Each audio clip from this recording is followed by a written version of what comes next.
आप सभी का बहुत बहुत धन्यवाद और भारतीय परंपरा के मुताबिक विधिवत कार्यक्रम की शुरुआत हमने की है।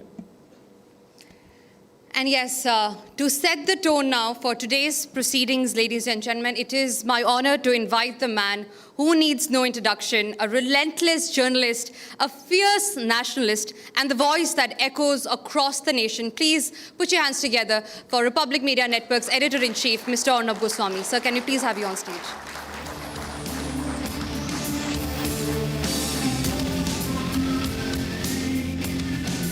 Thank you, Tanisha and Mridul, and a very warm welcome to everyone for the third edition of the Nationalist Collective. Thank you very much for being here this afternoon. Thank you. A lot has happened in the course of the last three editions of the Nationalist Collective.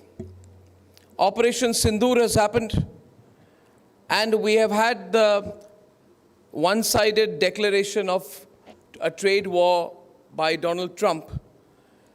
And today is a great occasion when we have the third edition of the Nationalist Collective. People will be looking forward to the various conversations that we have on stage to give some direction to how India should shape the outcome out of whatever we are facing today.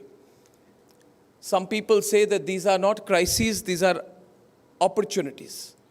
I also think so, because I believe this is the transition of India from being a middle power to being a great power. We are rising unapologetically, we are rising decisively. If you look at our economic performance over the last 4 months, it tells you a different story of overtaking Japan, becoming the third largest economy in the world, already in effective terms, in purchasing power parity terms, growing in terms of reducing income inequality. We have, when the world has high inflation, we have yesterday had the lowest rates of inflation which have been announced. And so there's a great effort towards taking India towards its eventual destiny. Today's conversations are shaped by decision makers. We are very privileged to have a Lieutenant General among us who has headed the strike corps and is now at the highest echelons.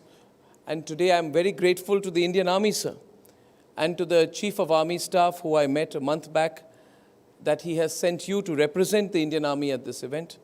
We're grateful to you, sir.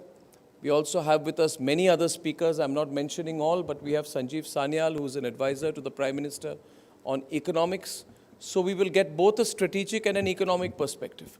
The only takeaway that I would like this event to have is that as nationalists, we must also be realistic about the challenges that we face. We don't want to be an India that waits for others. We want to be an India that sets the tone. Is it possible, given everything that we are going through, is it possible for India to rewrite the global script? How will we compete in a changing world where suddenly, if you think last 6 months, what has happened is this relative insulation. We thought that we will get 3 to 4 to 5 years till we catch up with the rest of the world, and then we will talk to the rest of the world on our own terms. Operation Sindoor has taught us that the world does not wait for you.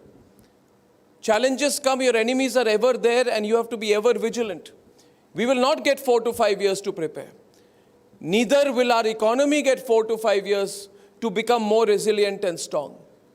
As they say in Sanskrit, Subhashya Shighram, whatever you have to do today. So this edition of the Nationalist Collective should have the same spirit of Subhashya Shighram.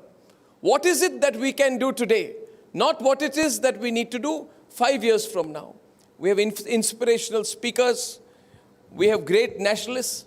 And I request all the speakers to come together and contribute towards that discussion, so that everybody who is watching today's event at home, here, on streaming, or anywhere in the world knows that there is an intent to change things and to change things fast.